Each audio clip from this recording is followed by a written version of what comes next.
ओम शांति। सीधा होकर बैठते हैं। सभी जो खड़े हैं वो बैठ जाएंगे।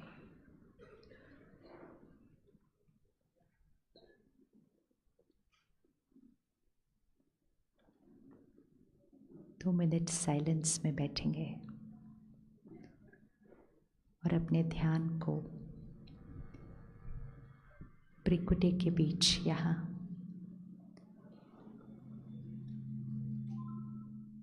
जिसको तीसरा नेत्र कहा जाता है,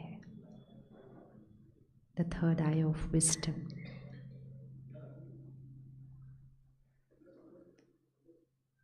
जहाँ इस शरीर को चलाने वाली शक्ति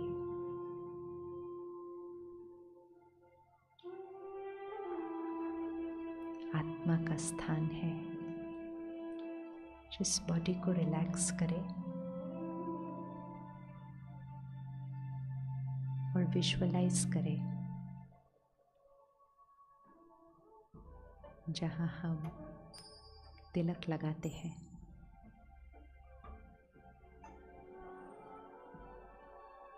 जस्ट फील करें कि वहाँ एक चमकता हुआ सितारा है, पॉइंट ऑफ लाइट, एनर्जी।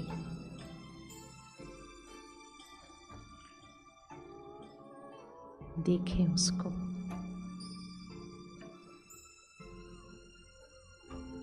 भ्रिकुटी के बीच चमकता हुआ सितारा,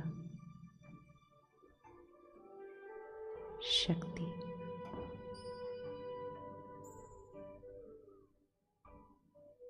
एनर्जी।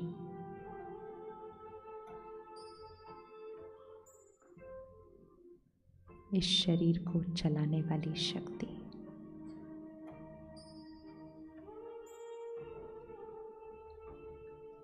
इस शरीर के मालिक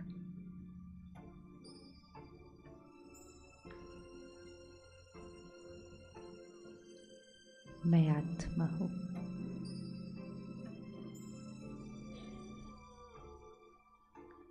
ये शरीर मेरी गाड़ी है और मैं आत्मा इस गाड़ी को चलाने वाला चालक हूँ, ड्राइवर हूँ।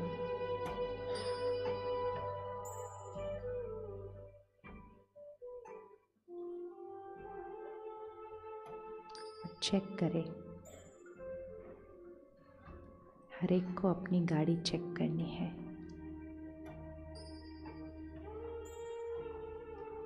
कि ये गाड़ी, ये शरीर रूपी गाड़ी कितना मेरे कंट्रोल में चलती है।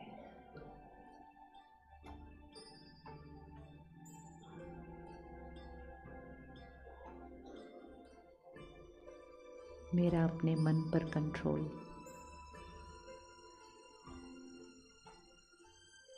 अपनी बुद्धि पर कंट्रोल,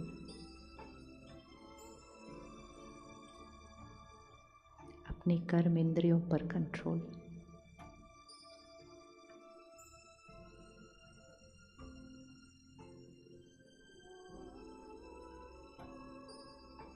मैं आत्मा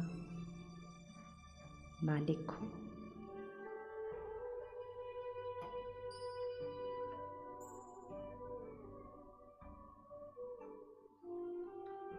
मैं शक्तिशाली आत्मा हूँ।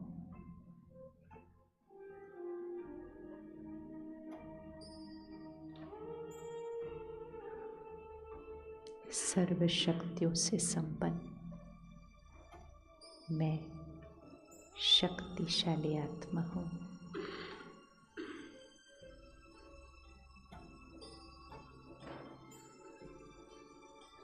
सहन करने की शक्ति,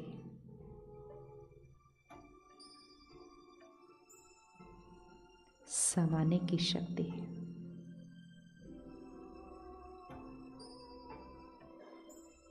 सही और गलत परखने की शक्ति,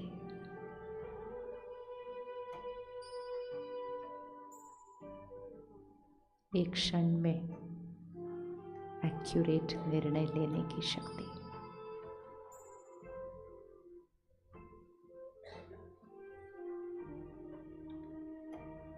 गलत का सामना करने की शक्ति,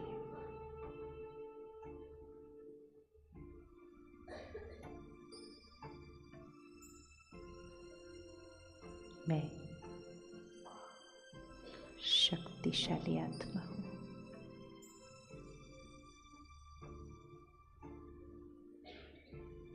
मन में इस संकल्प को दोहराइए, मैं शक्तिशाली आत्मा हूँ।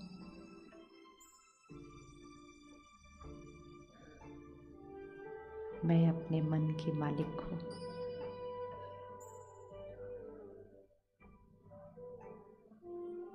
मेरा मन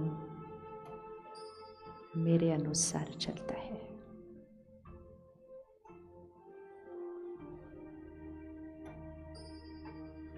मेरी कर्म इंद्रियां मेरे अनुसार चलती हैं।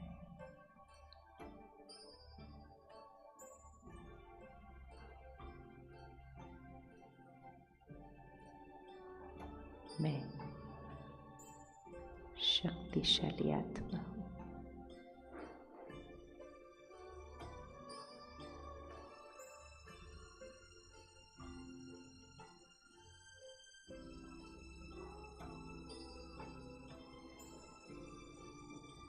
अब चेक करिएगा,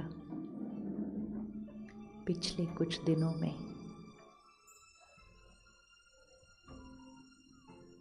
मेरी इस गाड़ी का किसी और की गाड़ी के साथ कोई टक्कर तो नहीं हुई।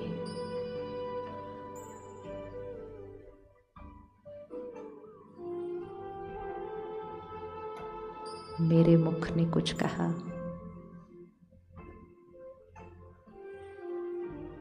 और उनके मुख ने भी कुछ ऐसा कहा, हमारी टक्कर तो नहीं हुई। क्या मेरा मुख मेरे कंट्रोल में था?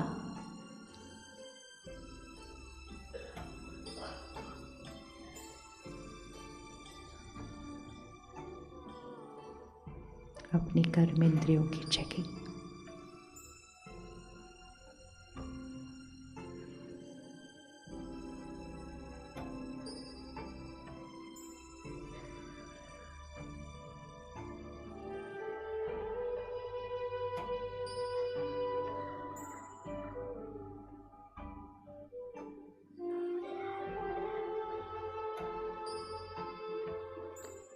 ओम शांति।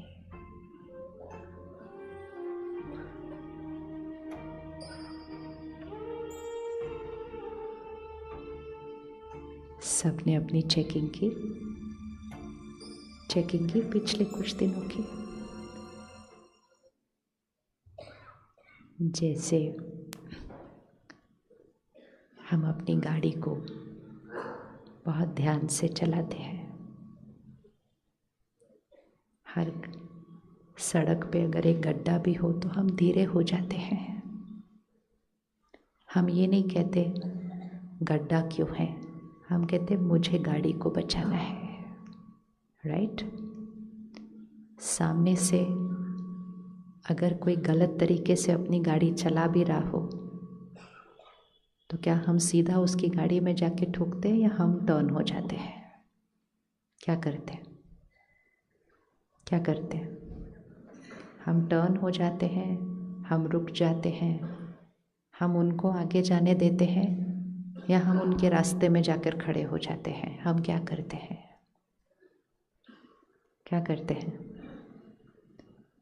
अगर एक दिन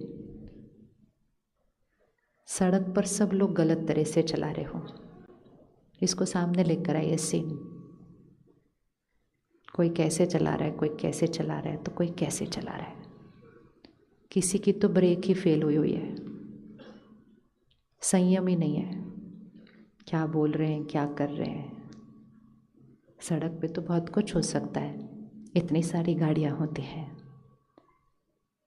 कोई कहीं से आ रहा है तो कोई कहीं से आ रहा है। कोई खाली सड़क पर भी ज़ोर ज़ोर से हॉर्न बजा रहा है। बहुत कुछ हो रहा है सड़क पर। लिखा है कि इतनी स्पीड में चलाना चाहिए, लेकिन कोई वो ज़्यादा स्पीड पर चला रहा है।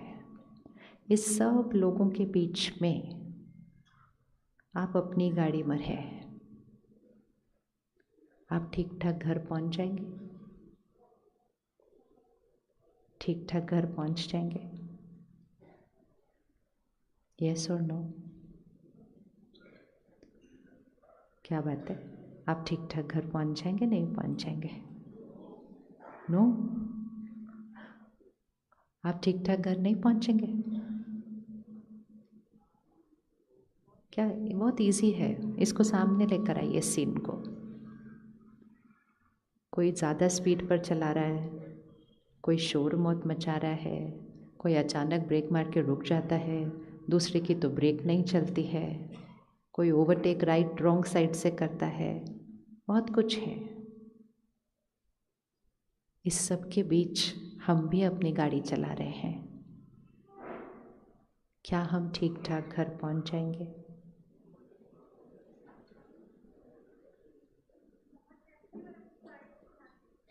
क्या हम ठीक ठाक घर पहुंच जाएंगे?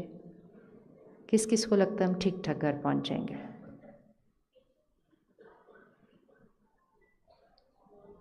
इतने सब लोग आपके चारों तरफ गलत होते हुए भी आप ठीक ठाक घर पहुंच जाएंगे। थोड़ा सा भी डेंट नहीं पड़ने देंगे ना कहीं भी। और अगर इतना ध्यान रखते हुए भी खुद हम बिल्कुल एक्यूरेट थे, लेकिन फिर भी कोई और की गलती की वजह से अगर एक छोटा सा डेंट गाड़ी में पड़ जाता है, तो आप रुक कर वहाँ झगड़ा करेंगे या अपने आप को संभाल के निकल जाएंगे?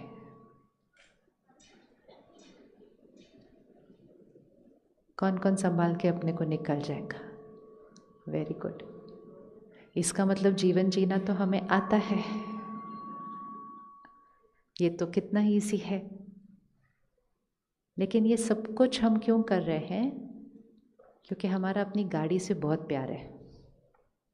हम नहीं चाहते कि किसी और की गलती की वजह से कहीं कोई स्क्रैच लगे, कहीं कोई डेंट लगे, कहीं कोई पीछे से बम्पर को मार दे, कहीं कुछ स्क्रैच लगे। और फिर हमारा अपने शरीर से भी बहुत प्यार है कि ज़्यादा बड़ा एक्सीडेंट हो गया तो इसको ही कुछ ना हो जाए। तो अपने गाड़ी को बचाने के लिए और फिर अपनी शरीर रूपी गाड़ी को बचाने के लिए हम बहुत अटेंशन से गाड़ी चलाते हैं। भले सारे रॉन्ग चला रहे हो, हमारा अटेंशन सिर्फ किस पे है? हमने ठीक चलाना है। और उन सब के गलत के बीच में से ठीक चलाते चलाते चलाते हुए हम घर पहुंच जाएंगे। राइट? और ये सब कुछ करने के लिए सिर्फ क्या चाहिए? क्या चाहिए? सिर्फ ये सब कुछ करने के लिए सिर्फ क्या चाहिए? ध्यान। किसका ध्यान? अपनी गाड़ी का ध्यान और अपने शरीर रूपी गाड़ी का ध्यान। इसको प्रायोरिटी रखें। कुछ लोग हैं जिनका अपनी गाड़ी और अपने शरीर रूपी गाड़ी प्रायोरिटी नहीं होती है, उनका अहंकार उनकी प्रायोरिटी होती है। और अगर कोई उनको रॉन्ग साइड से ऐसे गाड़ी लेकर जाता है ना, तो वो अपनी एक्सेलरेटर को और ज़ोर से दबा के उसको और रॉन्ग साइड से जाके उसके आगे जाके 4 हॉर्न बजा के वो निकल जाते हैं, भले उनको टक्कर लगे उस प्रोसेस में। हम कौन से वाले हैं? अहंकार वाले हैं या ध्यान रखने वाले हैं? हम कौन से वाले हैं? हम ध्यान रखने वाले हैं। अब सेम चीज़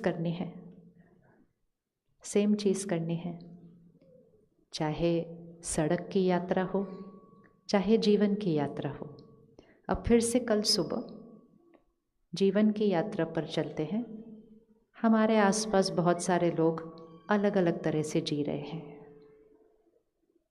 कोई शोर मचाकर बोलते हैं, आराम से उनसे बात नहीं हो पाती है। कोई गलत तरह से बोलते हैं, प्यार की कमी है उनके अंदर।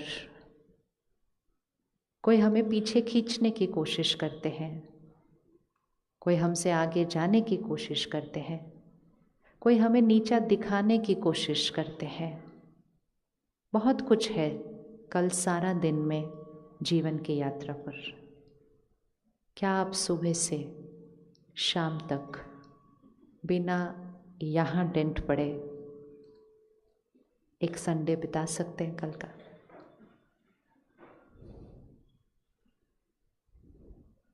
वो भी संडे है कल, तो इजी वाला दिन है।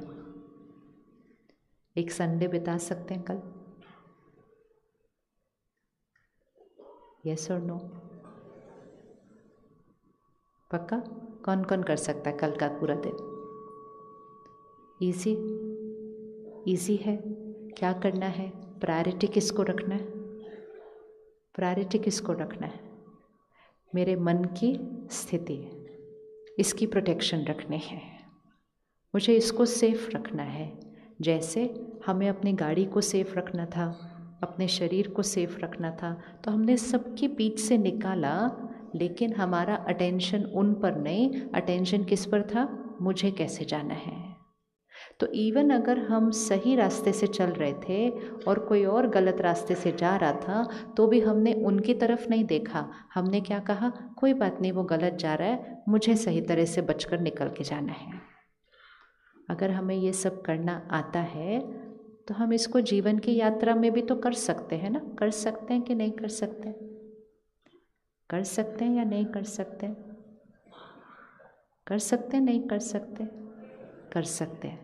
लेकिन वहाँ हम किसको प्रायोरिटी रख देते हैं? वहाँ हम अपने मन का ध्यान नहीं रखते हैं। हम किस चीज़ को प्रायोरिटी रख देते हैं वहाँ पर? किसको प्रायोरिटी रखते हैं? ईगो, अहंकार।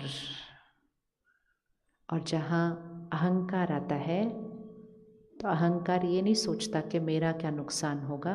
अहंकार ये सोचता है उसको मुझे ठीक करना है, उसको मुझे दिखाना है, उसने मुझे ऐसा किया कैसे, ऐसा बोला कैसे, ऐसा करा कैसे। और जैसे ही हम ध्यान से ऊपर अहंकार को रखेंगे तो एक्सीडेंट तो, टक्कर तो होनी ही है। चाहे शब्दों की टक्कर हो, चाहे संकल्पों की टक्कर हो, कि यहाँ से तो चुप है लेकिन यहाँ शोर है, यहाँ शोर है। मन सोचना ही बंद नहीं करता है। अगर हम एक दिन का होमवर्क रखें कि आज शाम 8 बजे से कल शाम 8 बजे तक, जीवन भर नहीं, सिर्फ 24 घंटे, 24 घंटे मुझे टक्कर के बिना दिन को बिताना है। सिर्फ 24 घंटे, जीवन भर नहीं, मुझे 24 घंटे टक्कर के बिना जीवन को बिताना है। क्या एक दिन के लिए हो सकेगा? एक दिन के लिए हो सकेगा?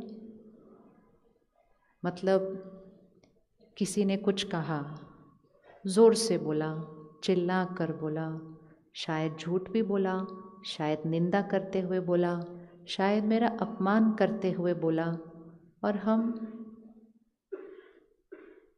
अपने को बचा कर निकल गए। एक दिन कर सकते हैं 24 घंटे के लिए, अपने को बस संभाल कर निकलना है हर सीन से।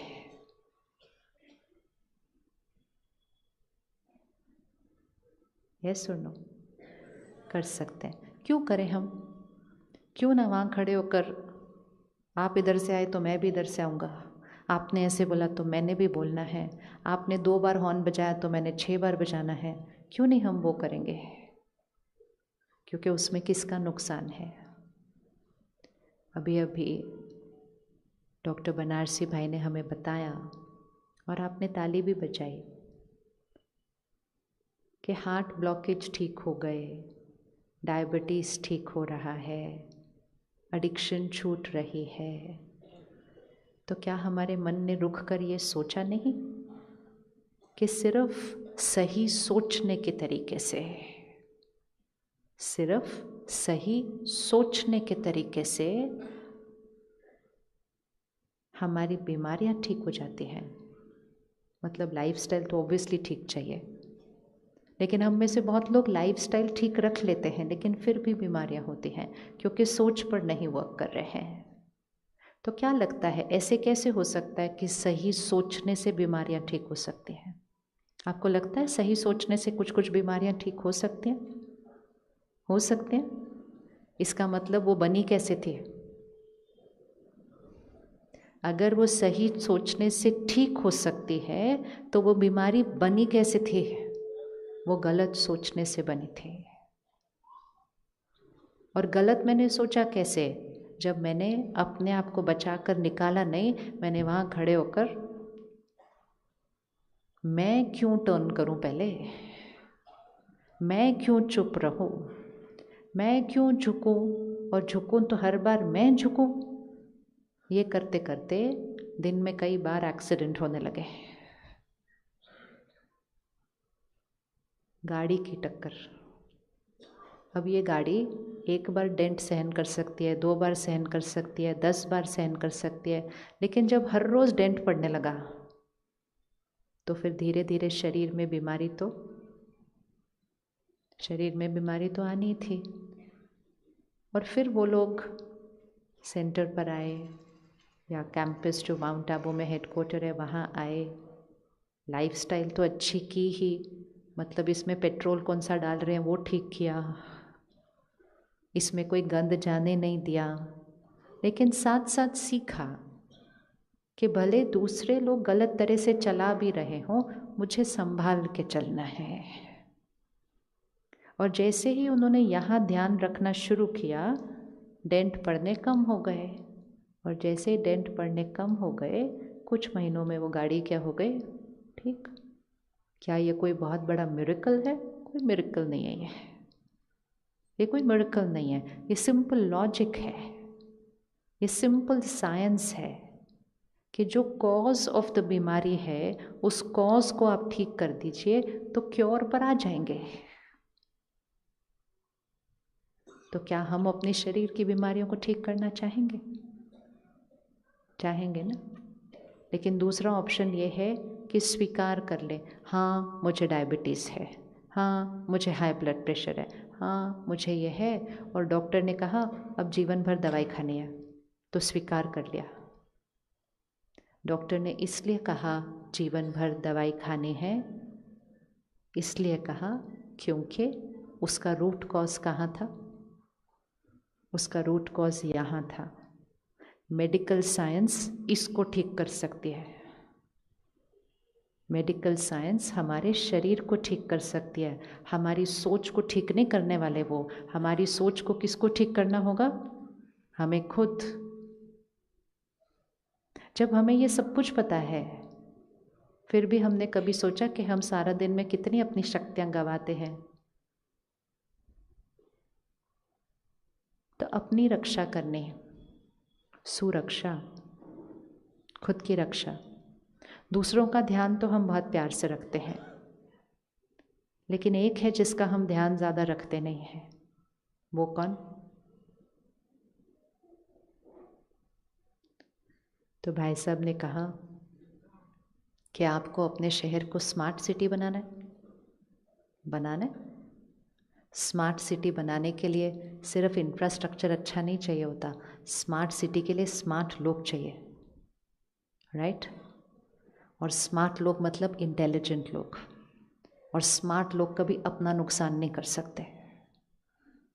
तो आपको अगर स्मार्ट सिटी बनानी है, इंफ्रास्ट्रक्चर से तो स्मार्ट सिटी कोई भी बना सकता है, लेकिन एक ऐसी सिटी बनाइए, एक ऐसा शहर बनाइए जहाँ लोग बस पहुँचे, मतलब ट्रेन पहुँच रही है, फ्लाइट लैंड कर रही है, और लोगों को हवा से फील हो कि हम एक अलग शहर में आ चुके हैं।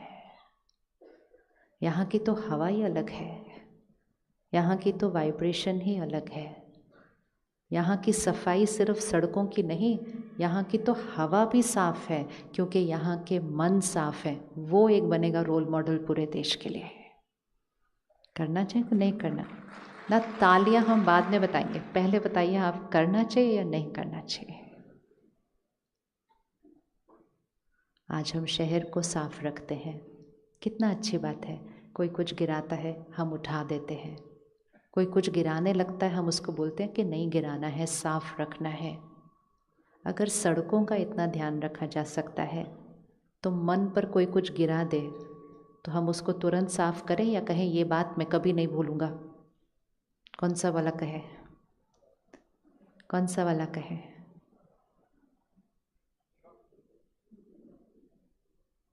तो हमें सब कुछ आता है, हमें रक्षा करनी आती है, हमें ध्यान रखना आता है, हमें साफ रखना आता है, हमें परफेक्ट रखना आता है, सब कुछ आता है। सिर्फ सब कुछ जो हम बाहर करते हैं उसी सेम संस्कार को हमें कहाँ यूज़ करना है? यहाँ साफ करना है। रेडी मन को साफ करने के लिए? रेडी है कुछ साफ करने के लिए? बिल्कुल क्लीन क्लीन है एकदम बढ़िया वाला? इतना साफ, क्योंकि जब ये साफ होगा तो शरीर कैसा होगा? मन साफ होगा। साफ मतलब जो दाग, दाग मतलब किसी की कोई बात पकड़ी हुई है, अपना कोई फेलियर पकड़ा हुआ है, अपने से कोई गलती हुई वो गिल्ट पकड़ के रखी हुई है, मैं नहीं कर सकता, ये बहुत मुश्किल है, ये फील करके पकड़ा हुआ है। ये सब है जो यहाँ लग जाते हैं दाग, और ये दाग से आत्मा की शक्ति क्या होती जाती है? और जितना ये आत्मा की शक्ति घटती जाएगी उसका सबसे पहला असर किस पर आएगा? इस शरीर के ऊपर। क्योंकि मुझ आत्मा के नज़दीक सबसे नज़दीक कौन रहता है? कौन रहता है? ये शरीर। तो मुझ आत्मा के वाइब्रेशंस इस शरीर पर असर करते हैं। अब सिर्फ 1 मिनट रुको, आंख बंद कीजिए, सीधा होकर बैठिए। इस दृश्य को आपने देखना है, क्योंकि आप अपने शरीर को ठीक करेंगे अभी। फिर से उस एनर्जी सेंटर पर जाइए, भ्रिकुटी के बीच पॉइंट ऑफ लाइट। अब एक विजुअल आप ड्रॉ करेंगे कि ये जो एनर्जी सेंटर है, यहाँ पर सारा दिन सोच चलती है, thought after thought after thought after thought, हजारों सोच चल जाती हैं एक दिन के अंदर। अब सिर्फ एक विजुअल लेकर आइएगा कि हर संकल्प जो यहाँ क्रिएट होता है, एवरी थॉट, वो एनर्जी मेरे शरीर के हर सेल तक पहुँच रही है। इसको देखिएगा, इस सीन को। एक थॉट है यहाँ क्रिएट हुई और उसकी वो जो एनर्जी है वो मेरे शरीर के हर सेल तक पहुँच गई। मैंने एक थॉट क्रिएट की, उन्होंने मेरे साथ ऐसा क्यों किया, शरीर तक पहुँच गया। फिर मैंने अगली थॉट क्रिएट की, जिसको देखो मेरे साथ ऐसा करता रहता है, फिर वो मेरे शरीर को पहुँच गई। कोई मुझसे प्यार नहीं करता, मेरे शरीर को पहुँच गया। मैं सबके लिए करती हूँ फिर भी मेरी कोई वैल्यू नहीं है, मेरे शरीर को पहुँच गया।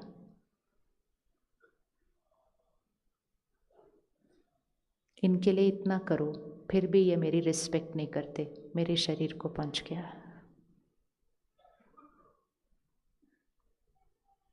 हर एक मेरे साथ ही गलत करता है, मेरे शरीर को पहुँच गया।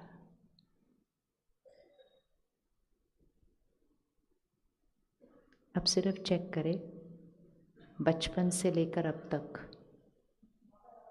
ऐसे कितने संकल्प भेजे होंगे अपने शरीर को।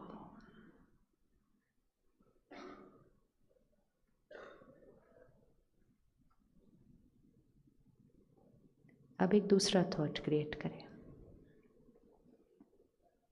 उन्होंने जो किया वो उनका संस्कार, आई अंडरस्टैंड देम, मैं उनको क्षमा करती हूँ, शरीर को पहुँच गया। जो हुआ सो हुआ, बात खत्म। पास्ट इज पास्ट, बीती सो बीती, फुल स्टॉप। मेरे शरीर को पहुंच गया। वो प्यार से नहीं बात कर सकते तो क्या हुआ? मैं तो कर सकती हूँ, मैं उनसे प्यार से बात करूँगी। शरीर तक पहुँच गया।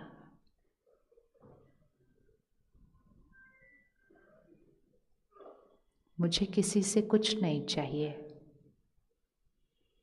मुझे कोई मान, नाम, शान, सम्मान कुछ नहीं चाहिए। मैं तो सबको देने वाली आत्मा हूँ। शरीर को पहुँच गया।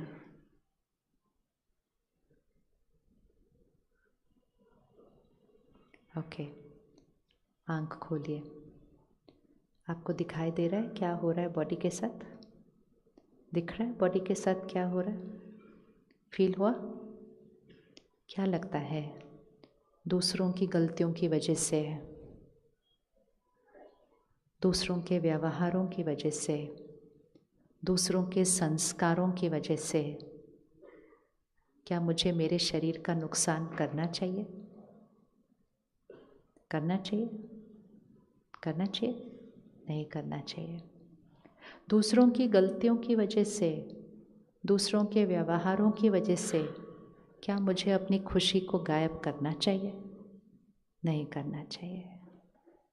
तो फिर हे आत्मा, मैं अपने आप से पूछती हूँ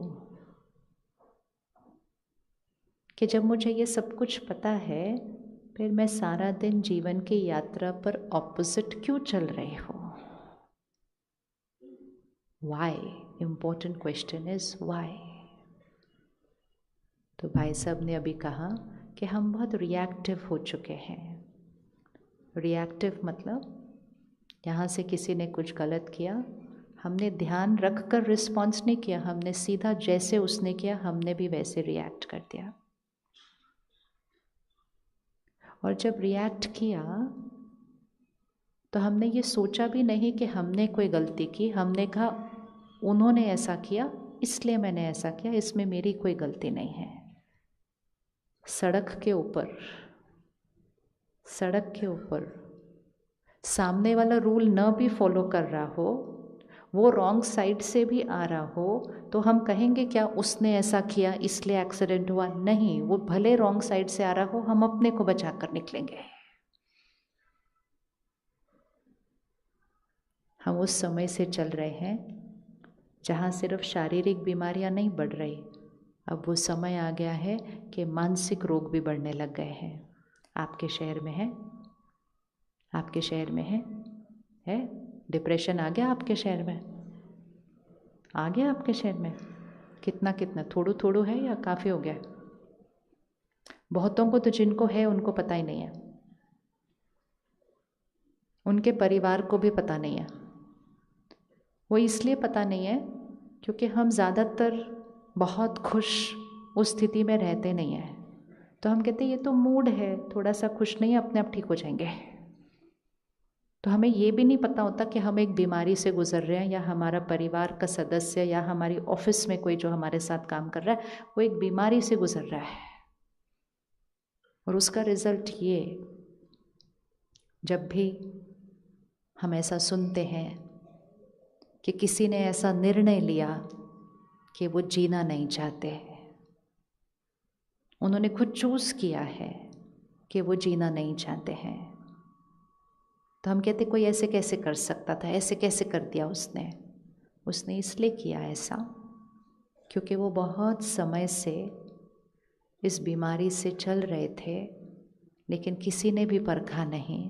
उनको खुद को तो पता नहीं था, लेकिन आसपास भी किसी ने ध्यान नहीं दिया, क्योंकि समझ ही नहीं आया कि नॉर्मल और इस डिप्रेशन में क्या फ़र्क है। और फिर उस बीमारी का कारण ऐसी बहुत थॉट्स चलती हैं कि जीने का नहीं है, मुझे जीना नहीं है, मुझे जीना नहीं है, मुझे जीना नहीं है। और फिर एक दिन वो अकेले थे। और ये सब क्यों हुआ? क्योंकि हमें ये भी नहीं पता चला कि ये नॉर्मल नहीं चल रहे हैं, ये अपने नॉर्मल मूड में नहीं है। ये हमें पता भी नहीं चला। क्यों हमें पता नहीं चला? क्योंकि हमने कहा उदास रहना, बात करने का मन ना करना, घर से बाहर जाने का मन नहीं करना, ये तो होता रहता है, इसमें क्या, ये बीमारी थोड़ी है। उसकी वजह से हम परख भी नहीं पाते हैं, और क्योंकि हम परख नहीं पाते हैं और परखते हैं तो इलाज नहीं करना चाहते हैं, तो धीरे धीरे वो बीमारी की परसेंटेज बहुत फास्ट बढ़ रही है। तो इसलिए इससे पहले कि वो आपके शहर में बहुत तीव्र गति से बढ़ जाए, वो जहाँ है उसको क्या करें, रोक के उसको फिनिश करें। जो देश के मेट्रो बड़े शहर हैं, वहाँ तो वो बीमारियाँ एक अलग ही लेवल तक पहुँच गई हैं, नॉर्मल मानी जाती है। अच्छा डिप्रेशन है, कोई कहता है अच्छा है, कोई बड़ी बात नहीं लगती, अब कुछ नहीं लगता। तो इसका मतलब हमने यहाँ पर चेंज करने की बजाय जो उसके इफ़ेक्ट्स आ रहे थे उन इफ़ेक्ट्स को एक्सेप्ट कर लिया। डायबिटीज़ है एक्सेप्ट कर लिया। हाइपरटेंशन है एक्सेप्ट कर लिया। डिप्रेशन है एक्सेप्ट कर लिया। रिश्ते बिखर रहे हैं, एक्सेप्ट कर लिया। सब कुछ एक्सेप्ट कर लिया, चेंज नहीं किया, चेंज नहीं किया। तो अगर कोई हमारे साथ कुछ गलत व्यवहार कर रहा है, ठीक से बात नहीं कर रहा है, रोज़ रोज़ कर रहा है, रोज़ रोज़ चिल्ला रहा है, क्या अब हमें सीख लेना चाहिए खुद को बचाना, या रोज़ टक्कर करनी है? क्या करना है? बचाना है, नहीं बचाना? प्रोटेक्ट करना है अपने आप को, प्रोटेक्ट करना है अपने आप को। यस। सो जस्ट विजुअलाइज करते हैं और 2-3 संस्कार सेलेक्ट कर लेते हैं आज कि यहाँ एक शक्ति है। अब इसको विजुअलाइज करना, यहाँ एक बैटरी है, ठीक है, यहाँ एक बैटरी है। इस बैटरी की प्रोटेक्शन के लिए हमें इस बैटरी को चार्ज रखना चाहिए। लेकिन सारा दिन में हम कौन से संस्कार ऐसे यूज़ करते हैं जिसकी वजह से ये बैटरी थोड़ी सी घट जाती है, और जब ये बैटरी घटती है तो शरीर की शक्ति भी घटती है। अब सिर्फ अपने अंदर चेक करिएगा और ये आंसर आपने देना है। कौन सी हमारी आदतें हैं, कौन से हमारे संस्कार हैं, कौन से हमारे व्यवहार हैं जिसकी वजह से ये बैटरी थोड़ी सी घटती है दिन के अंदर? आपने बताना है और फिर हम सब उसको फिनिश करेंगे। कौन सी आदतें हैं जिससे ये बैटरी थोड़ी सी घटती है? एनीबडी? हाँ जी, गुस्सा। अच्छा, गुस्सा। और भैया बैठ जाइए, बैठ जाइए। हाँ जी, गुस्सा और ओवर थिंकिंग। ओके, लिस्ट बना रहे हैं हम। गुस्सा, ओवर थिंकिंग और ईर्ष्या। ईर्ष्या से बैटरी घटती होगी?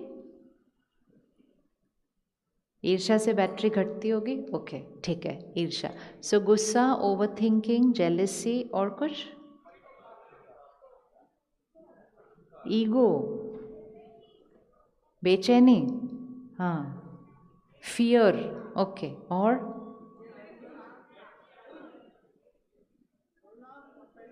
Comparison, impatience. Very good.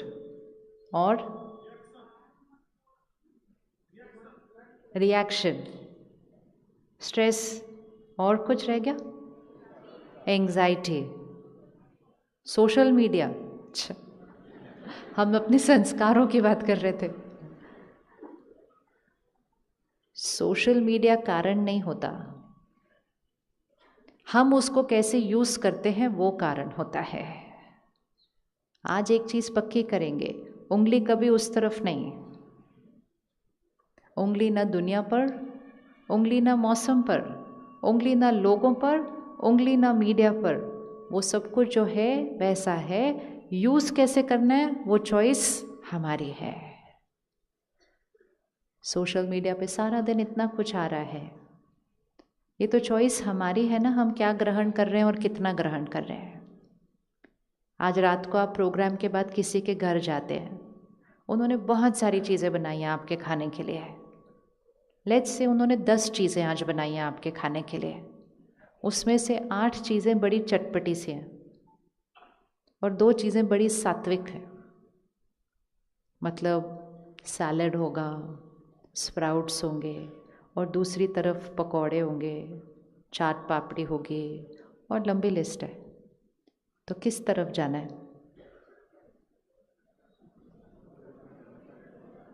किस तरफ जाना है?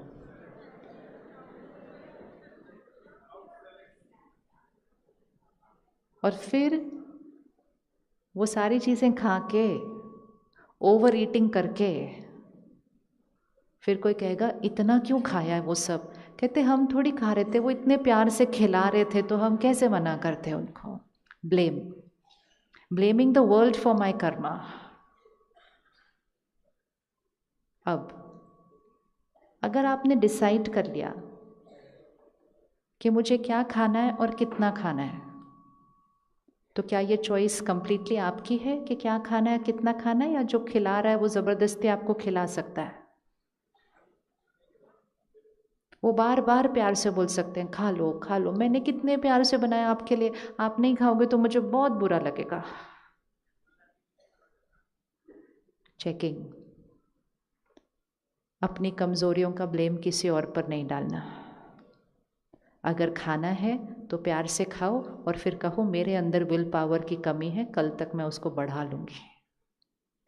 लेकिन अगर ये कहा कि उनकी वजह से, तो जीवन भर गलत खाएंगे। सबसे बड़ी ये शक्ति घटने का सबसे बड़ा कारण उंगली बाहर, उसकी वजह से, उसकी वजह से, उसकी वजह से, उसकी वजह से, उसकी वजह से, चाहे लोगों के व्यवहार की वजह से, चाहे परिस्थिति की वजह से। हमने हमेशा कहा कि हम जो सोच रहे हैं वो किसकी वजह से है? किसी ने कहा गुस्सा खत्म करना है, लेकिन गुस्सा हमें दिलाता कौन है? गुस्सा हम करते हैं या लोग दिलाते हैं? गुस्सा हम करते हैं या लोग दिलाते हैं? गुस्सा हम करते हैं या लोग दिलाते हैं? हम करते हैं। और गुस्सा करने से हमारा हार्ट हेल्दी रहेगा तो फिर छोड़ देते हैं। लेकिन जब कल कोई बात आएगी, और कल तो संडे है, लेकिन जब कल कोई बात आएगी, सामने से कोई कुछ कहेगा या आप कह रहे हैं तो आपकी बात सुनेगा नहीं।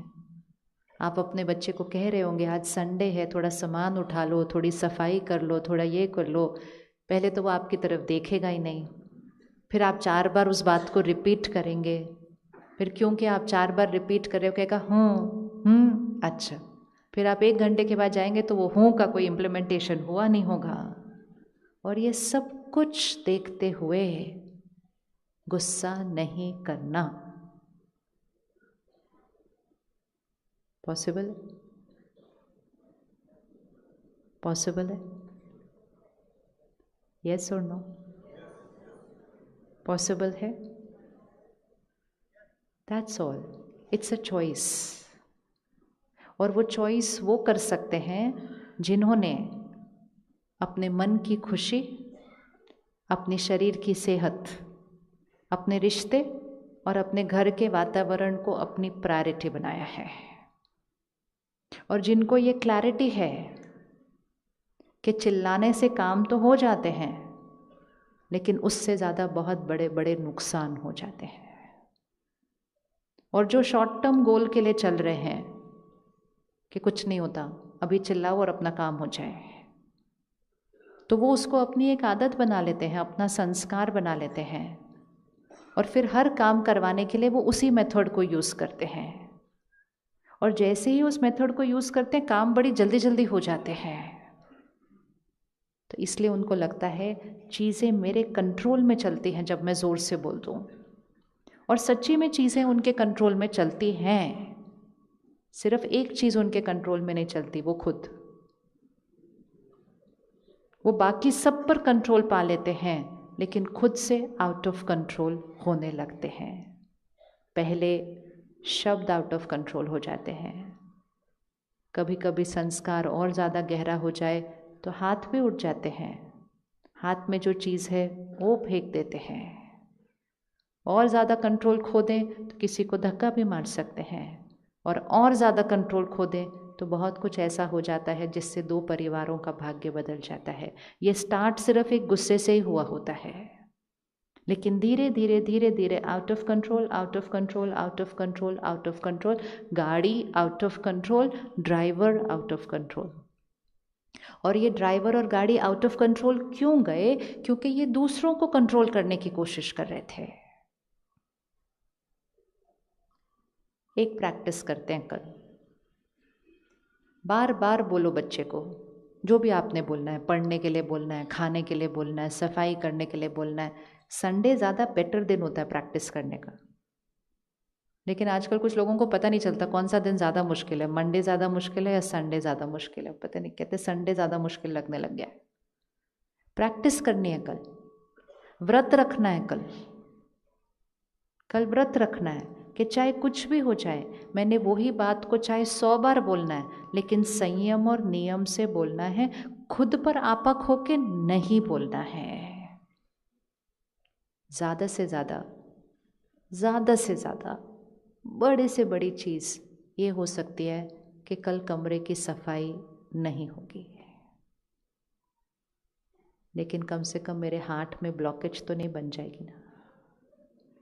कौन सा ज़्यादा इम्पोर्टेंट है? कौन सा ज़्यादा इम्पोर्टेंट है?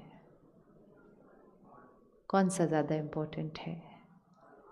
प्रायोरिटी रखते हैं, प्रायोरिटी रखते हैं। बहुत बड़ा इम्पोर्टेंट है। सेल्फ केयर सिर्फ एक ही शब्द है, प्रायोरिटी। लेकिन उस समय अपने ऊपर वो सेल्फ कंट्रोल होना, तो उसके लिए सारा दिन में चलते चलते एक चीज़ को अपनी प्रायोरिटी बनाना है, और वो है मेरे मन की स्थिति। तो चलो 24 घंटे का होमवर्क, 24 घंटे बिना गुस्से के तो हो सकता है ना, वो तो इजी है। 24 घंटे बिना गुस्से के हो सकता है? यस, हो सकता है, वेरी इजी। लेकिन गुस्सा सिर्फ शब्दों में नहीं, मन में भी है, मन में भी।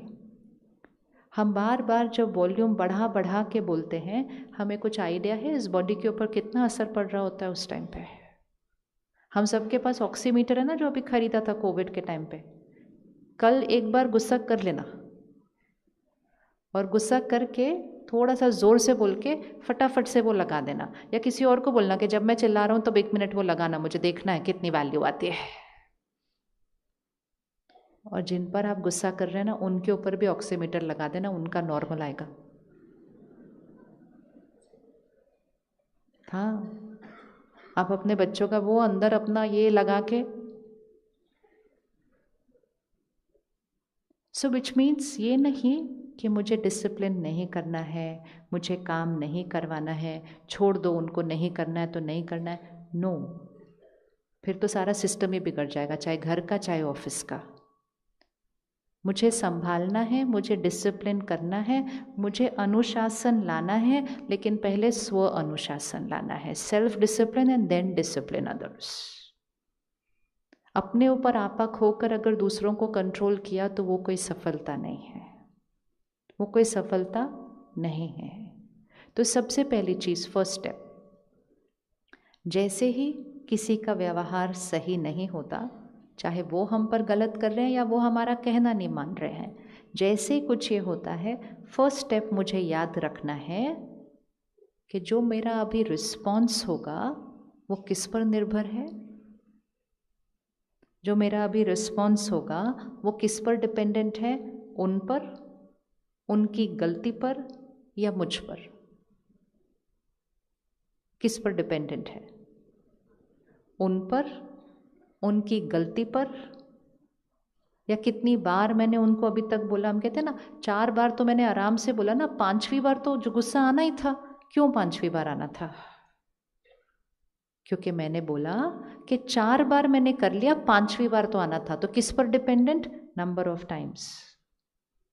किस पर डिपेंडेंट है हमारा रिस्पॉन्स? उन पर, उनकी गलती पर, किसके सामने वो बात हो रही है उस पर, कौन कौन हमें देख रहा है उस पर, लोग क्या कहेंगे उस पर, या कितने दिनों से मैं उनको वो समझा रही हूँ उस पर या मुझ पर, किस पर डिपेंडेंट है? सिर्फ इतना डिसाइड करना है।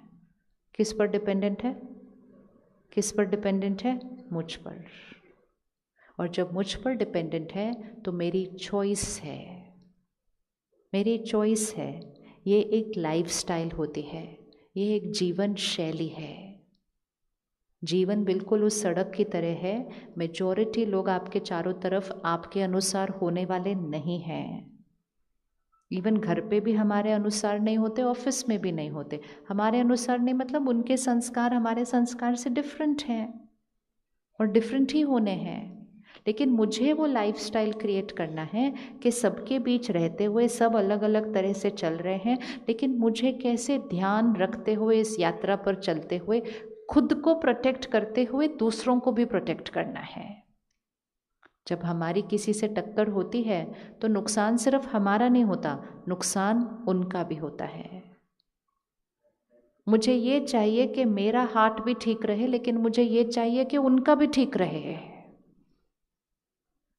राइट है? क्या हम चाहेंगे हमारे घर में कोई बीमार हो? नहीं। अगर हमारे घर में किसी को भी कोई बीमारी आती है, हम उनके लिए कुछ भी करने के लिए रेडी होते हैं। राइट? हम उनके ऊपर अपना सारा धन लगाने के लिए रेडी होते हैं, हम अपना घर बेचने के लिए रेडी होते हैं, हम दिन रात उनकी सेवा करने के लिए रेडी होते हैं। इतनी मेहनत करने की बजाय जब वो टक्कर हो रही थी तो थोड़ा सा झुक जाते, तो बाकी मेहनत नहीं करनी पड़ेगी।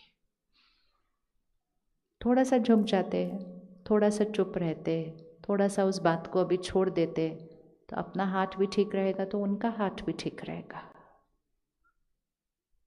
तो इसलिए अपने ईगो को थोड़ा सा क्या करना है? ये हमारा ईगो है, और ईगो मतलब बैटरी। ईगो मतलब बैटरी। तो ईगो क्यों इतना पावरफुल हो जाता है? क्योंकि हम कहते हैं ना मैं क्यों चुप रहूं? वो मैं कौन है? वो मैं कौन है? तो ईगो मतलब उस मैं को न पहचानना। हम कहते हैं मैं पेरेंट हूँ, वो बच्चा है, वो मेरा कहना नहीं मानेगा, तो मैं पेरेंट हूँ। बच्चा कहता है ये मेरे पेरेंट हैं, ये इस तरह मुझसे बात करेंगे, तो मैं बच्चा हूँ। ये है ईगो। ईगो की एक बहुत सिंपल डेफिनेशन है, इसको हमेशा याद रखना। Ego is attachment to a wrong image of myself. मैं कौन, उसका सही आंसर न आना, ये है ईगो।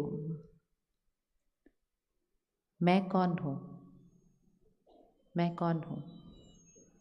क्या आप पेरेंट हैं, हस्बैंड हैं, वाइफ है, भाई है, बहन है? क्या आप वो हैं, या वो आपका रोल है, आपका रिश्ता है? क्या है वो? जब सुबह सुबह हम अपने को शीशे में देखते हैं तो हम कहते हैं मैं आज कैसी दिख रही हूँ? क्या आप शरीर हैं? क्या आप वो हैं जो शरीर शीशे में दिखाई देता है? नहीं। अभी अगर रसोई में काम करते करते उंगली कट गई तो क्या आप कभी कहते हैं मैं उंगली कट गई? क्या कहेंगे? मेरा हाथ कट गया। देखिए इस शरीर को एक मिनट, क्या ये शरीर मैं है या ये शरीर मेरा है? क्या है आंसर? ये शरीर मैं है या ये शरीर मेरा है? अच्छे से फील करो, ये शरीर मैं है या ये शरीर मेरा है? आंसर नहीं आया। ये शरीर मैं है या मेरा है? मेरा है। तो अगली बार शीशे में खड़े होकर ये नहीं देखना मैं कैसे दिख रही हूँ, मेरा शरीर कैसा दिख रहा है। दोनों में कोई फर्क है? एक बात है। मैं कैसे दिख रही हूँ अगर वो देखना है तो कहाँ देखना होगा? आज मैं कैसे दिख रही हूँ, वो कहाँ देखना पड़ेगा? वो कहाँ देखना पड़ेगा? मैं कैसे दिख रही हूँ वो कौन से शीशे में देखेंगे? वो कौन से शीशे में देखेंगे? मेरा शरीर कैसा दिख रहा है। जैसे आपने ड्रेस पहनी हुई है, आप इस ड्रेस को शरीर शीशे में देख सकते हैं कि कोई दाग तो नहीं है, ये ड्रेस परफेक्ट है, आयरन है, परफेक्ट है। लेकिन आप ड्रेस को देखकर ये थोड़ी बोलते हैं ये मैं हूँ, कि ये मेरी ड्रेस है। तो ये शरीर मैं नहीं है, ये शरीर मेरा है। अब हमें लगता है इसमें कौन सी बड़ी बात है, मैं है, मेरा है, एक ही बात है। एक ही बात नहीं है, इसी की वजह से अहंकार है। एक बच्चा पैदा होता है, उसको एक नया शरीर मिलता है, उसको अभी तक शरीर से कोई अटैचमेंट नहीं है। इसीलिए जब हम एक छोटे बच्चे को देखते हैं, हर एक चेक करना, आपके परिवार का नहीं है वो, मार्केट में आप किसी को देखते हैं, दुकान में आप किसी को देखते हैं, एक छोटे बच्चे को देखते हैं तो वो छोटा बच्चा बहुत अट्रैक्टिव लगता है ना, लगता है या नहीं लगता? खींचता है ना कि वो हमारी एनर्जी को, हम जाते हैं ना उसकी तरफ, हम स्माइल करते हैं ना उसको देखकर। क्या है उस बच्चे में? और उसी बच्चे को अगर आप 10 साल बाद देखेंगे तो वो अट्रैक्शन नहीं होगी उसके अंदर। क्या था उस बच्चे के अंदर जब वो छोटा था, जो बड़े होने के बाद खत्म हो गया? क्या था? उस शब्द को हम क्या बोलते हैं? क्या उस बच्चे के पास क्या है? उस बच्चे के पास इनोसेंस। इनोसेंस मतलब प्योरिटी। प्योरिटी मतलब ईगोलेस। क्योंकि उस बच्चे के पास ये नहीं है मैं, उस बच्चे के पास ये नहीं है मैं बड़ा आप छोटे, मैं अमीर आप कम, मैं सीनियर आप जूनियर, नहीं है। वो हर एक को एक समान देखता है, इसलिए हर एक उसकी तरफ आकर्षित होता है। इसको बोलते हैं सोल कॉन्शियस स्थिति। लेकिन धीरे धीरे वो बच्चा बड़ा होता जाता है, रिश्ते बनते हैं, सफलता मिलती है, और धीरे धीरे मैं और मेरे की डेफिनेशन चेंज होने लगती है। और जैसे जैसे मैं और मेरे की डेफिनेशन चेंज होने लगती है, उसकी प्योरिटी खत्म होने जाती है और उसके ऊपर ईगो की लेयर आ जाती है। तो देखिएगा आज घर जाकर, अपनी फ़ोटो देखिएगा आज बचपन की घर जाकर, और फिर चेक करिएगा हमारे ऊपर कितनी लेयर्स आ गई हैं, लेयर्स एंड लेयर्स ऑफ मैं। तो ये शरीर मैं नहीं हूँ, ये क्वालिफिकेशन मैं नहीं हूँ, ये रोल भी मैं नहीं हूँ, ये रिश्ता भी मैं नहीं हूँ, ये सब कुछ मेरा है। तो जब हम कहते हैं मेरा बच्चा ऐसे कैसे कर सकता था, मैं पेरेंट हूँ, ये तो हम रिश्ता रिश्ते से कनेक्ट कर रहा है। लेकिन जैसे ही सोल कॉन्शियस याद रहा तो हम कहेंगे मैं आत्मा उस आत्मा से बात कर रही हूँ। दोनों बातों में कोई फ़र्क आएगा? जस्ट इसको फील करिएगा। अभी हमने इसको प्रैक्टिस नहीं किया, सिर्फ चेक करना, मैं आत्मा उस आत्मा से बात कर रही हूँ और मैं अपने बच्चे से बात कर रहा हूँ। दोनों बातों में कोई फ़र्क आएगा? दोनों बातों में कोई फ़र्क आएगा? क्या फ़र्क आएगा? क्या फ़र्क आएगा? जैसे ही हम रिश्ता रिश्ते के लेबल से बात, रोल रोल के लेबल से बात, पोजीशन पोजीशन के लेबल से बात, गाड़ी के साइज से बात, मकान के साइज से बात, तो हम किससे बात कर रहे हैं? जो उन्होंने इस जीवन में अक्वायर किया उससे बात कर रहे हैं, हम उनसे नहीं बात कर रहे हैं। 1 मिनट में एक विजुअल क्रिएट कीजिए। एक ऑफिस में पहुंच जाइए, जैसे भाई साहब ने कहा यूनिवर्सिटी है, चलो यूनिवर्सिटी पे पहुंच जाते हैं। गेट पर एंटर कीजिए, कोई उस गेट पर खड़ा है जो बहुत प्यार से आपको सलाम करेगा, नमस्ते करेगा। फिर और आगे जाइए, आप एंट्रेंस पे जाइए, एक डेस्क है, एक बहन उस पर खड़ी है, रिसेप्शनिस्ट, वो बहुत प्यार से झुककर आपका स्वागत करती है। फिर आप अंदर जाइए, एक मैनेजर है उस सिस्टम का, और फिर आप बिल्कुल टॉप फ्लोर पे जाइए और उस यूनिवर्सिटी को संभालने वाले सबसे बड़े वहाँ बैठे हैं। 5 मिनट के अंदर आप 4 लोगों को क्रॉस करेंगे, गेट पर, रिसेप्शन के डेस्क पर, मैनेजर पर, और फिर यूनिवर्सिटी के वाइस चांसलर पर। 5 मिनट में 4 लोग। क्या हमारा व्यवहार चारों के साथ एक जैसा होगा? क्या हमारा व्यवहार चारों के साथ एक जैसा होगा? अच्छा, चारों में से हमारा ओरिजिनल नेचर कौन सा है? चारों में से मेरा ओरिजिनल नेचर कौन सा है? गेट वाला, वाइस चांसलर वाला, बीच वाला, कौन सा वाला?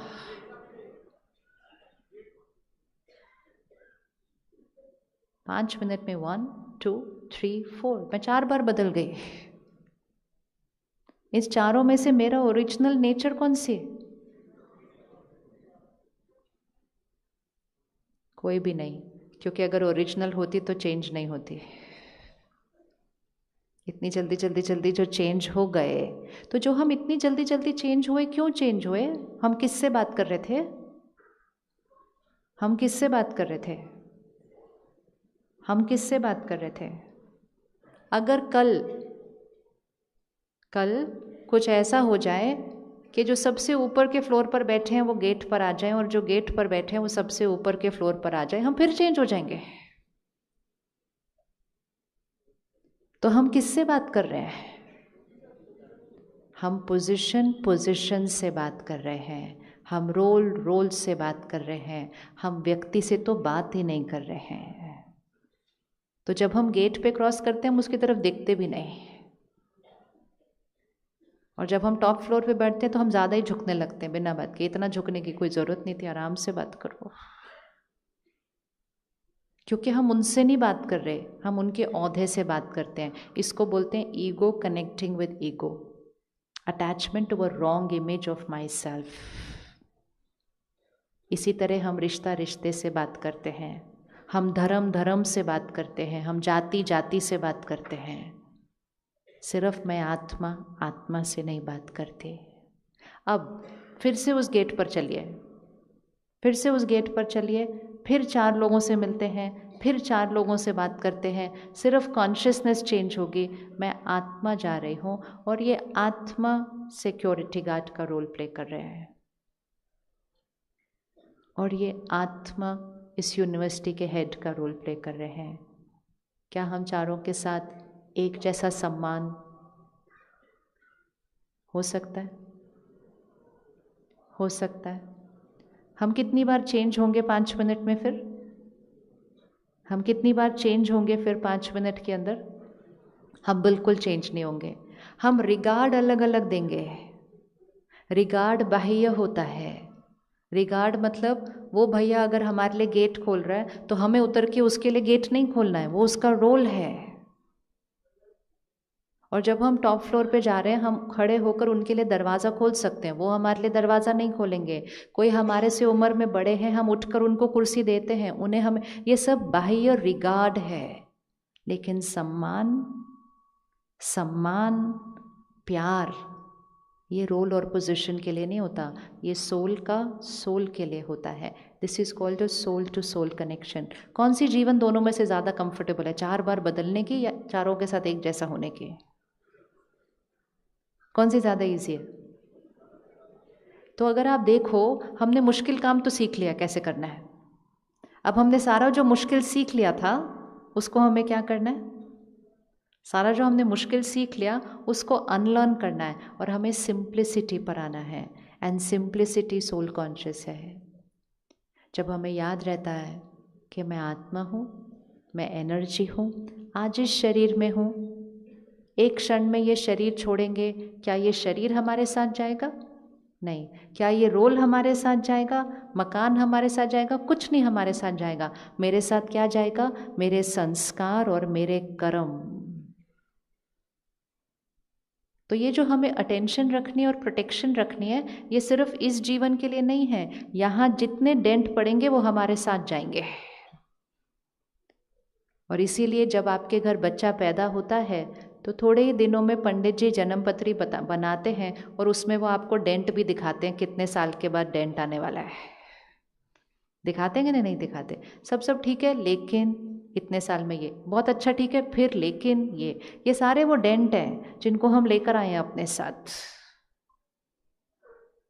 तो इसलिए वो डेंट इतने डैमेजिंग है कि वो सिर्फ प्रेजेंट लाइफ को नहीं अफेक्ट कर रहे, वो हमारे साथ फ्यूचर में भी कैरी फॉरवर्ड है। तो इस ईगो को फिनिश करना चाहिए, नहीं करना चाहिए? क्योंकि ईगो को फिनिश कर लिया तो वो सारी जो लिस्ट निकली थी ना, जो सोल पावर को डिप्लीट करती है, वो सारे खत्म हो जाएंगे। क्योंकि जब हमें याद रहेगा कि मैं आत्मा हूँ तो हमें बहुत सारी चीज़ें याद आ जाती हैं। एक, मैं आत्मा इटर्नल हूँ, अजर अमर अविनाशी है। मैं अपने साथ क्या लेकर आई? कर्म और संस्कार। और अपने साथ क्या लेकर जाएंगे? अचानक शरीर छूटता है। सिर्फ ये याद रखना हमेशा, कल सारा दिन जीवन जीने में अचानक शरीर छूटता है, कोई टाइम नहीं मिलता यहाँ सब कुछ ठीक करने के लिए। जितने घाव यहाँ पकड़ के रखे हुए हैं, जितनी चोटें यहाँ लगाई हुई हैं, वो हमारे साथ जाती हैं। आत्मा माँ के गर्भ में प्रवेश करती है, जितनी चोटें और घाव होती हैं उसके अनुसार नया शरीर बनता है। तो माइंड का असर बॉडी पर सिर्फ अभी नहीं पड़ रहा, सबसे ज़्यादा असर तो तब पड़ता है जब गर्भ में वो नया शरीर बन रहा है। तो स्वास्थ्य, तो मैं आत्मा हूँ, ये सिर्फ ये कॉन्शियसनेस किस लिए चाहिए? क्योंकि याद रखना है कि एक ही चीज़ परमानेंट है। कौन सी? मेरे संस्कार और मेरे कर्म। अगली बार कल कोई आपके साथ गलत तरह से कुछ करे, सिर्फ 2 लाइन अपने आप को बताना, और ये लाइन आप अभी रिपीट करेंगे। 2 लाइन। पहली लाइन, वो मेरे साथ जाने वाले नहीं। बोलिए, पक्का है? पक्का ये बात? पक्का। वो मेरे साथ जाने वाले नहीं हैं। दूसरी बात, ये वाली बात भी मेरे साथ जाने वाली नहीं है। ये वाली बात मेरे साथ जाने वाली नहीं, लेकिन मैं अभी जैसा सोचूंगी, बोलूंगी, व्यवहार करूंगी, वो मेरे साथ रहेगा परमानेंट, अभी भी, आगे भी। तो अटेंशन किस पर? अटेंशन किस पर? अपने पर। अपनी परमानेंट प्रॉपर्टी है वो। लेकिन दूसरों को सुनाने के लिए, दूसरों को ठीक करने के लिए, दूसरों को बताने के लिए कि हम इतने कमज़ोर नहीं हैं, हम अपनी परमानेंट प्रॉपर्टी के अंदर बहुत सारे डेंट ला रहे हैं। तो मैं आत्मा हूँ, याद रखने से एक चीज़ बहुत क्लियर हो जाती है कि लाइफ में प्रायोरिटी क्या है? कर्म और संस्कार। क्या प्रायोरिटी है? अगर सामने वाला गलत कर्म कर रहा हो तो मेरा फोकस किस पे? कर्म पे होना चाहिए। मेरा फोकस किसके कर्म पर होना चाहिए? अगेन सेम, अगर सामने वाला गलत चला रहा हो, मेरा अटेंशन अपने पे है। तो अगर कोई गलत कर्म कर रहा है, ये नहीं है मतलब कि उसका सहन करना है, लेकिन ये याद रखना है कि मेरा अटेंशन किस पर होना चाहिए? किसके कर्मों पर होना चाहिए? मेरा अटेंशन किसके कर्मों पर होना चाहिए? मेरे कर्मों पर। दूसरों की गलतियों की वजह से अपने कर्म के खाते को बिगाड़ना नहीं। दूसरों की गलतियों की वजह से, 1 मिनट आंख बंद करो, पिछले वीक को चेक करो, किस किस की गलती की वजह से मैंने अपने कर्म के खाते को बिगाड़ा है पिछले हफ्ते के अंदर। गलती उनकी थी, लेकिन मैंने अपने कर्मों के खाते को बिगाड़ दिया, और ये मुझ आत्मा पर रिकॉर्ड हो चुका है, परमानेंट, इटर्नल। वो मेरे साथ नहीं जाएंगे, उनकी गलती मेरे साथ नहीं जाएगी, लेकिन मैंने उस दिन जो रिएक्ट किया वो मेरी प्रॉपर्टी बन गई है। अब अगले हफ्ते फिर कुछ होगा, वो मेरे साथ नहीं जाएंगे, वो बात मेरे साथ नहीं जाएगी, लेकिन मैं जैसा रिस्पॉन्ड करूंगी वो मेरी प्रॉपर्टी बन जाएगी। अटेंशन, अटेंशन है। तो मैं आत्मा हूँ जब याद रहता है ना, तो प्रायोरिटी याद रहती है संस्कार और कर्म। एंड मोस्ट इम्पॉर्टेंट, जब याद रहता है मैं आत्मा हूँ, तो दूसरी चीज़ ये याद रहती है कि मेरे संस्कार एक्चुअली कौन से हैं। हर आत्मा के 5 प्रकार के संस्कार होते हैं, और ये बहुत इम्पोर्टेंट है खुद को भी समझने के लिए और दूसरों को भी समझने के लिए। जिनके साथ हमारी टक्कर होती रहती है, हमें ये समझना बहुत ज़रूरी है कि वो इस तरह से गाड़ी चलाते क्यों हैं, वो इस तरह से व्यवहार करते क्यों हैं, क्यों उनका ये संस्कार है। हर आत्मा के 5 प्रकार के संस्कार हैं। इसको विजुअलाइज करें। यहाँ 5 टाइप्स ऑफ संस्कार्स हैं। पहला, एक बहुत पावरफुल फोल्डर है जिसमें मुझ आत्मा के पूर्व जन्मों के संस्कार हैं।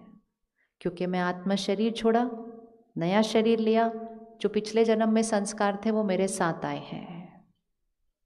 इसलिए हमें अपनी कुछ आदतें तो समझ ही नहीं आती कि मैं ऐसा क्यों कर रहा हूँ। हम लेकर आए हैं वो संस्कार अपने साथ। अब अपने सब परिवार वालों को भी देख लीजिए, वो अपने पूर्व संस्कार अपने साथ लेकर आए हैं। दूसरा फोल्डर, परिवार से मिले हुए संस्कार। क्या हमें परिवार से संस्कार मिलते हैं ना? कौन सी एज से मिलने शुरू होते हैं? एक बच्चे को कौन सी एज से संस्कार मिलने शुरू होते हैं? एक बच्चे को संस्कार मिलने शुरू होते हैं जैसे ही वो आत्मा गर्भ में प्रवेश करती है तब। तो अगर हर एक्सपेक्टिंग मदर फ़ोन और टीवी से थोड़ा दूर रहे, सोशल मीडिया या जो भी सारी बातें आपने बताई थी उससे थोड़ा दूर रहे, तो उस बच्चे की फाउंडेशन पड़ जाएगी इन चीज़ों से दूर रहने की, क्योंकि सबसे पावरफुल संस्कार गर्भ में पड़ते हैं। लेकिन अगर वो उस 9 महीने के दौरान ज़्यादातर फ़ोन, ज़्यादातर टीवी, खाना खाते समय भी फ़ोन और सारी चीज़ें वो देख रहे हैं, तो वो बच्चा पैदा ही उस संस्कारों के साथ होगा। और फिर वो पेरेंट जीवन भर कहता है, क्या करे हमारा बच्चा फ़ोन नहीं छोड़ता, क्या करे हमारा बच्चा खाना नहीं खाता फ़ोन के बिना, क्या करे my child is know having too much screen time. अभी जीवन भर मेहनत करनी पड़ेगी उसके ऊपर, लेकिन थोड़ी सी मेहनत कब कर लेनी चाहिए? गर्भ संस्कार बहुत पावरफुल फोल्डर है वो। तो दूसरा फोल्डर होता है पेरेंट्स से मिले हुए संस्कार। तीसरा फोल्डर होता है वातावरण से मिले हुए संस्कार। कौन से देश, कौन सा शहर, कौन सा मोहल्ला, कौन सा स्कूल, कौन सा, भले मेरे पास पूर्व जन्म का कोई भी संस्कार हो, भले मुझे वातावरण से, पेरेंट्स से कोई भी संस्कार मिला हो, आज अगर हम डिसाइड करें तो हम अपने कोई भी संस्कार को चेंज कर सकते हैं। कर सकते हैं या नहीं कर सकते? कर सकते नहीं कर सकते? वो फोर्थ फोल्डर है, विल पावर से क्रिएट किए गए संस्कार। और फिफ्थ फोल्डर जो कि सबसे इम्पोर्टेंट फोल्डर है, फिफ्थ फोल्डर है मुझ आत्मा के ओरिजिनल संस्कार। ये 4 फोल्डर तो बने हैं इस यात्रा पर। पूर्व जन्म के संस्कार, माता पिता पेरेंट्स से मिले हुए संस्कार, वातावरण से मिले संस्कार, इच्छा शक्ति से क्रिएट किए संस्कार। लेकिन मुझ आत्मा का ओरिजिनल संस्कार कौन सा है? ये फोल्डर सबसे इम्पोर्टेंट है और इस फोल्डर को भी देख लेते हैं। इस फोल्डर के अंदर 7 संस्कार है, 7 संस्कार्स। सबसे पहला संस्कार जो इस फोल्डर में है वो है प्योरिटी, पवित्रता। प्योरिटी, पवित्रता। सीधा हुए और एक संकल्प करें और बहुत आराम से इसको फील करते हुए बोलेंगे। जैसे ही आप बोलेंगे आपका वो संस्कार एक्टिव होने वाला है। मतलब आपने उस गाने पर बटन प्रेस किया, आपने उस संस्कार पर बटन प्रेस करना है। पहला संस्कार इस 5वें फोल्डर में है प्योरिटी। तो हम एक संकल्प करेंगे, मैं पवित्र आत्मा हूँ।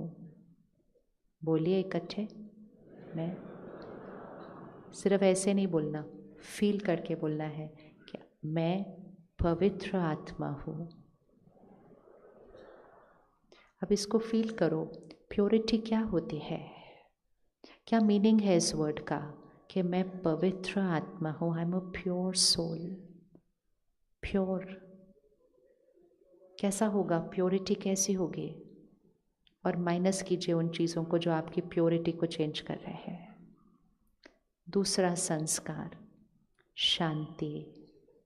मैं शांत स्वरूप आत्मा हूँ। शांति मेरा संस्कार है। फिर से बोलिए, शांति मेरा संस्कार है। तीसरा प्यार। मैं प्रेम स्वरूप आत्मा हूँ। प्यार मेरा संस्कार है। मैं शक्तिशाली आत्मा हूँ। 5वां, मैं सुख स्वरूप आत्मा हूँ। Happy soul. I am a happy soul. मैं ज्ञानी आत्मा हूँ। I am a wise soul. मैं आनंद स्वरूप आत्मा हूँ, ब्लिसफुल सोल। ये 7 संस्कार है, पवित्रता, शांति, प्यार, शक्ति, सुख, ज्ञान, आनंद, ये सातों चीज़ें अच्छी लगती हैं? ये सातों चीज़ें अच्छी लगती हैं? आपको क्या लगता है सृष्टि पे हर एक जो है उनको ये सातों चीज़ें अच्छी लगती हैं? हर एक को अच्छी लगती है ना? जो लोग अलग अलग चीज़ें कर रहे हैं सृष्टि पर इस समय, युद्ध भी कर रहे हैं, उनको जाके बोलो क्यों इतना ये सब कर रहे हो? कहते शांति चाहिए। तरीका अलग अलग यूज़ कर रहे हैं, लेकिन चाहना कौन सी चीज़ की है? ये सात। किसी को प्यार चाहिए, किसी को सुख चाहिए, किसी को शांति चाहिए, किसी को शक्ति चाहिए, किसी को हैप्पीनेस चाहिए वो सात चीज़ें। लेकिन उन सात चीज़ों को कहाँ ढूंढ रहे हैं? हम सभी उन सात चीज़ों को कहाँ ढूंढ रहे होते हैं? बाहर। शांति ढूंढते हैं हम कहाँ जाते हैं? शांति ढूंढते हमने कहाँ जाते हैं? कहते शहर से बाहर चलो, शांति चाहिए। प्यार ढूंढने किसके पास जाते हैं? प्यार ढूंढने किसके पास जाते हैं? प्यार किससे मिलेगा? लोगों से। सुख ढूंढने कहाँ जाते हैं? हैप्पीनेस ढूंढने कहाँ जाते हैं? मार्केट में। आज क्या खरीदे? आज कौन सी नई ड्रेस खरीदे? आज कौन सा नया गैजेट खरीदे? या अचीवमेंट में ये होगा तो I will be happy. Power ढूंढने कहाँ जाते हैं? लोगों पर कंट्रोल।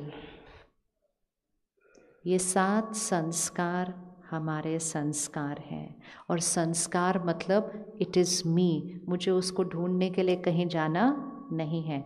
लेकिन अब ये 5 फोल्डर को देख लीजिए। मेरे एक फोल्डर में गुस्से का संस्कार है, मेरे दूसरे फोल्डर में शांति का संस्कार है। सडनली सामने से बात आती है, मेरे पास चॉइस है कि दोनों फोल्डर में से कौन सा संस्कार प्रेस करना है नहीं है। शांति क्रिएट नहीं करनी है, शांति मेरा संस्कार है। जैसे आपके पास 2 फोल्डर हैं, सब तरह के गाने हैं, लेकिन कौन से मौके पर कौन सा गाना प्ले करना है उसको कहेंगे स्मार्ट पीपल। अगर उत्सव का मौका है और हम दुख वाला गाना बजाएं तो कहेंगे क्या इतनी भी समझ नहीं है कौन से समय पर कौन सा गाना बजाना चाहिए? तो इंटेलिजेंस मीन्स कौन सा संस्कार कहाँ यूज़ करना है।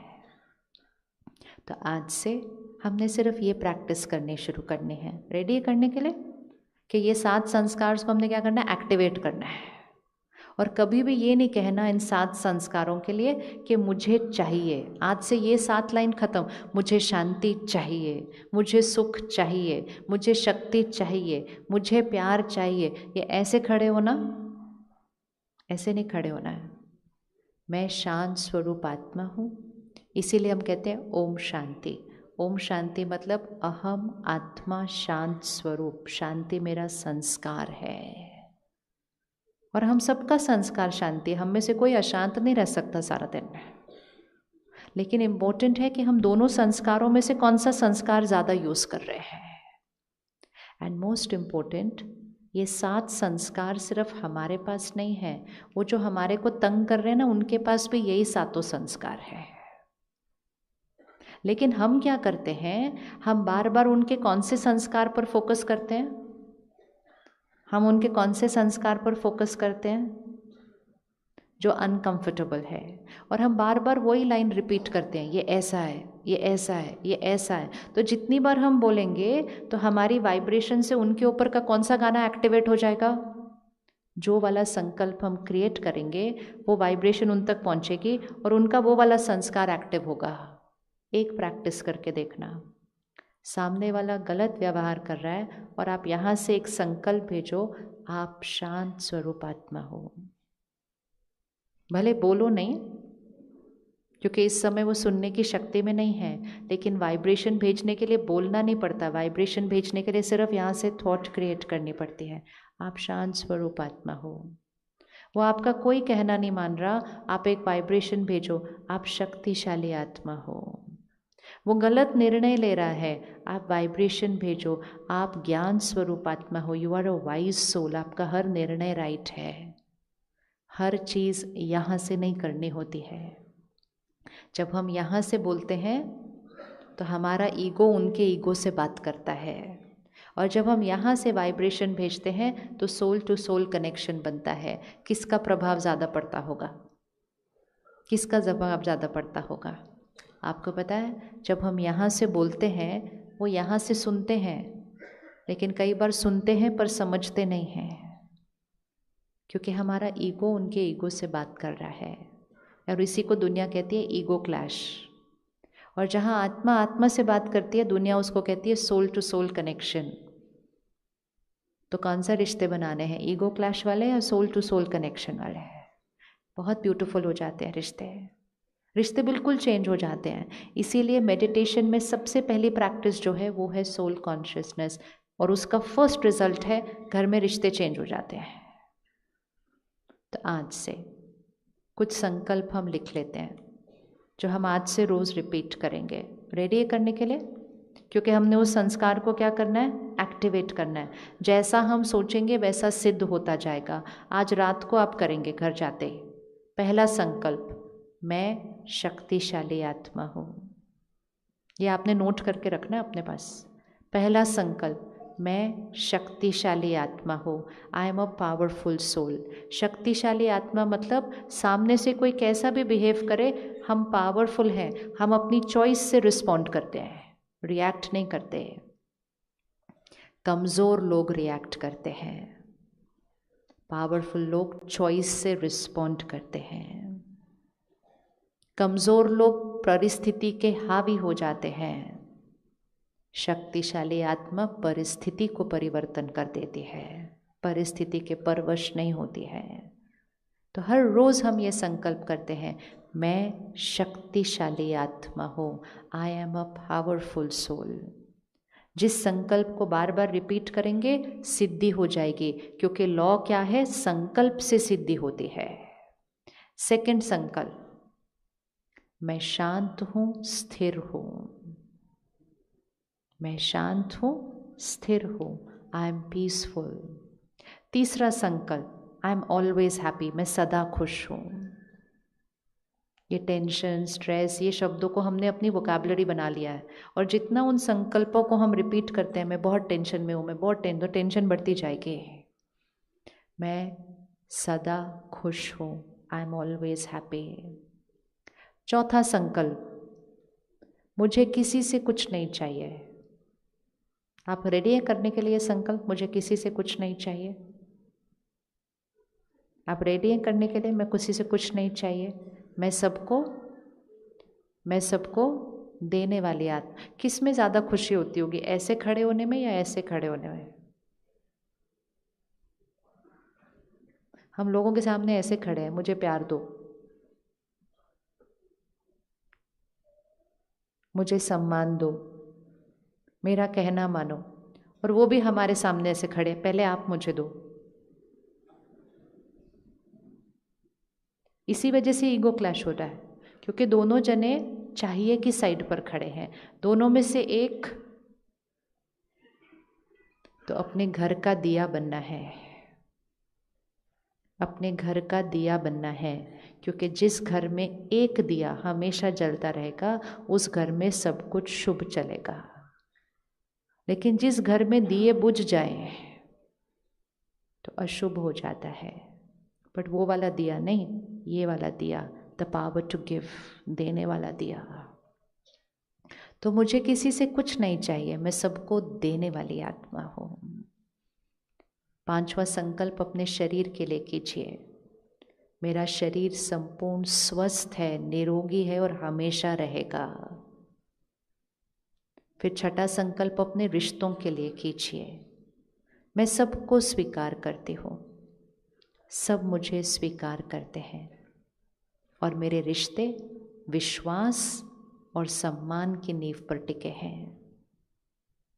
मेरा परिवार एकजुट है, यूनाइटेड है और हमेशा रहेगा। रोज़ ये संकल्प करना है अपने घर के लिए, मेरा परिवार एकजुट, यूनाइटेड है और हमेशा रहेगा। फिर एक संकल्प अपने काम के लिए, जो भी आप काम करते हैं, कार्य करते हैं, बच्चे पढ़ाई करते हैं, जो आप चाहते हैं कि सिद्ध हो, आप पहले से ही वो संकल्प करेंगे कि वो हुआ पड़ा है। सफलता चाहिए नहीं, सफलता निश्चित है। सफलता निश्चित है। और सबसे इम्पोर्टेंट संकल्प, अपने चारों तरफ एक सुरक्षा कवच बनाना है कि परमात्मा की शक्तियों का सुरक्षा कवच मेरे चारों तरफ है। इसको विजुअलाइज करिए, वाइट लाइट सर्कल, परमात्मा की शक्तियों और दुआओं का सुरक्षा कवच मेरे चारों तरफ है। 8-10 संकल्प बनाने हैं और आज रात को जाने से, जब सोने से पहले आप इसको रिपीट करके सोइएगा। और रिपीट से भी ज़्यादा अच्छा, अगर आप रात को सोने से पहले 1 मिनट निकाल के अपनी डायरी में इसको लिख कर सोइए, क्योंकि जब हम लिखते हैं तो यहाँ ज़्यादा कोडिंग होती है। रिपीट करें, मैं शक्तिशाली आत्मा हूँ, मैं शांत हूँ, स्थिर हूँ, मैं सदा खुश हूँ, मुझे किसी से कुछ नहीं चाहिए, मैं सबको देने वाली आत्मा हूँ। 5वां, मेरा शरीर स्वस्थ है, निरोगी है और हमेशा रहेगा। अगर कोई बीमारी है तो उसके लिए भी संकल्प करेंगे। आजकल हम संकल्प पता है क्या करते हैं, मुझे डायबिटीज़ है, अब बार बार रिपीट करेंगे तो वो कभी नहीं जाएगा। मुझे हाइपरटेंशन है, बार बार रिपीट करेंगे वो कभी नहीं जाएगा। मुझे इधर दर्द हो रहा है, मुझे उधर दर्द हो रहा है, बार बार रिपीट करेंगे दर्द सिर्फ बढ़ेगा। तो जो भी अगर शरीर में छोटा बड़ा कोई रोग है, उस रोग के लिए संकल्प करें, लेकिन संकल्प क्या होगा कि वो वाली चीज़ बिल्कुल नॉर्मल है। अभी चेक करें कि कौन सा, क्योंकि वो हर एक का संकल्प अलग अलग होगा। जैसे भाई साहब ने कहा कि 500 शुगर के साथ आते हैं, 100 हो जाती है, तो आपका अगर ज़्यादा भी है, आप आज से संकल्प करो कि मेरा ग्लूकोज लेवल 100 है, फिनिश्ड। उसको 100 शिफ्ट करिए शुगर लेवल को, कि मेरा शुगर लेवल 100 है, जो वैल्यू, मेरा ब्लड प्रेशर 120/80 है। अब हमें लगेगा ऐसे सोचने से थोड़ी हो सकता है, सोचने से ही होता है, क्योंकि सोचने से ही बढ़ा था, सोचने से ही घटेगा। हम सारी पावर्स को यूज़ करते हैं, हम सिर्फ पावर ऑफ द माइंड को यूज़ नहीं कर रहे हैं। विज्ञान की शक्ति को यूज़ करके हमने कितने कमाल किए, अब ज्ञान की शक्ति को यूज़ करके मिरेकल्स क्रिएट करते हैं, वो है पावर ऑफ द माइंड। हमारे पूर्वज ऋषि मुनि तपस्वी तप करते थे, और फिर क्या कहा जाता था, इनके मुख से जो निकलेगा वो क्या हो जाएगा, तथास्तु, सिद्ध हो जाएगा। वो वरदान देंगे, पावर ऑफ माइंड। तो क्या ये पावर ऑफ माइंड हमारे पास नहीं है? ये पावर ऑफ माइंड सबके पास है, सिर्फ हमें इस पावर को क्या करना है, यूज़ करना है। और मेडिटेशन वो तरीका है जिससे हम इस पावर को यूज़ करते हैं, अपने मन को इतना पावरफुल बनाते हैं, जो सोचेंगे बोलेंगे वो हो जाएगा। लेकिन फिर ध्यान से सोचते हैं, क्योंकि गलत सोचेंगे बोलेंगे तो गलत भी हो जाएगा, क्योंकि माइंड पावरफुल बन जाएगा। तो रात को सोने से पहले आज वो 5वां संकल्प कर लिया। अपने कोई शरीर की कोई चीज़ हो तो उसके लिए संकल्प स्पेसिफिक करें कि वो बिल्कुल ठीक है। अगले 6 घंटे जब आप सो रहे होंगे, वो संकल्प आपकी बॉडी को पहुंचने वाला है, क्योंकि आपने जस्ट सोने से पहले उसको क्रिएट किया है। कभी भी सोने से पहले गलत संकल्प नहीं करना, ये कैसे हो गया, वो कैसे हो गया, मेरा यहाँ दर्द हो रहा है, मेरा काम पूरा नहीं हुआ। ऐसे संकल्प कभी भी सोने से पहले नहीं करना। अगले 6 घंटे में वो बढ़ चुकी होगी चीज़, क्योंकि वो नींद में सबकॉन्शियस में जाने वाला है। सोने से पहले अटेंशन, अटेंशन। सोने से पहले का आपका संकल्प और शब्द अगले 6 घंटे के अंदर आपकी सबकॉन्शियस में जाने वाले हैं। ऐसी वैसी कोई बात मत बोल देना जिसको सिद्ध नहीं करना चाहते, सिर्फ वही सोचना जो सिद्ध करना चाहते हैं। ये 2 टाइम्स बहुत इम्पोर्टेंट होते हैं हमारी मन के लिए। इस समय अटेंशन, रात को जस्ट सोने से पहले और सुबह जस्ट उठते ही। इसलिए बचपन से सुनते थे, सुबह सुबह किसका चेहरा देखा था। आजकल नहीं बोलते, क्योंकि आजकल सब एक ही चेहरा देखते हैं। आजकल नहीं कोई बोलता किसी को सुबह सुबह किसका चेहरा देखा था, क्योंकि हर एक फ़ोन ही देखता है सुबह उठते, एक ही चेहरा है सबके पास। पहले कहा करते थे, सुबह सुबह किसका चेहरा देखा था, मतलब सुबह सुबह मन पर किसका चेहरा, कौन सा संकल्प सबसे पहले आया था, दिन का भाग्य उस पर निर्भर होता है। तो बहुत अटेंशन रखना चाहिए। रात का लास्ट थॉट्स, मॉर्निंग का फर्स्ट थॉट, कर सकते हैं अटेंशन। तो रात को सोने से पहले हम इन संकल्पों को दोहराएंगे, सुबह उठते ही हम इस संकल्पों को फिर से दोहराएंगे। इजी, 1 मिनट से कम लगेगा, 1 मिनट से कम लगेगा। फिर रात को सोने से पहले, सोने से 1 घंटा पहले अपने फ़ोन और टीवी से कुछ भी नेगेटिव लेना बंद कर दीजिए। कर सकते हैं? कर सकते हैं। इसकी प्रोटेक्शन करनी है ना, तो कुछ तो करना पड़ेगा ना, छोटा छोटा। सोने से पहले चिल्लाने वाले सीरियल, घर टूटने वाले सीरियल, सोने से पहले दुनिया में सब कुछ जो सही नहीं हो रहा वो देखना, सोने से पहले क्राइम शो देखना, सोने से पहले दूसरों की निंदा करने वाले कॉमेडी शो देखना, कोई भी नेगेटिव शब्द सोने से पहले लिया और फिर सब कुछ जब देख लिया टीवी पर और बेड पर आकर बैठ गए, तो अब फोन को भी तो देख लेना सोने से पहले। इससे ज़्यादा नुकसान हम अपना कर ही नहीं सकते हैं, क्योंकि सब कुछ जो हमने ये कंज्यूम कर लिया, अब ये अगले 6 घंटे कहाँ चला जाएगा? डीप, और वो हमारे संस्कार बन जाएंगे। सो जो हम सुनते हैं, पढ़ते हैं, देखते हैं, वो हम बनते हैं, वो हमारी इमोशनल डाइट है। तो इमोशनल प्रोटेक्शन के लिए इमोशनल डाइट का ध्यान रखना है। तो कम से कम रात को सोने से पहले 1 घंटा कुछ भी नेगेटिव इस पर नहीं जाने देना।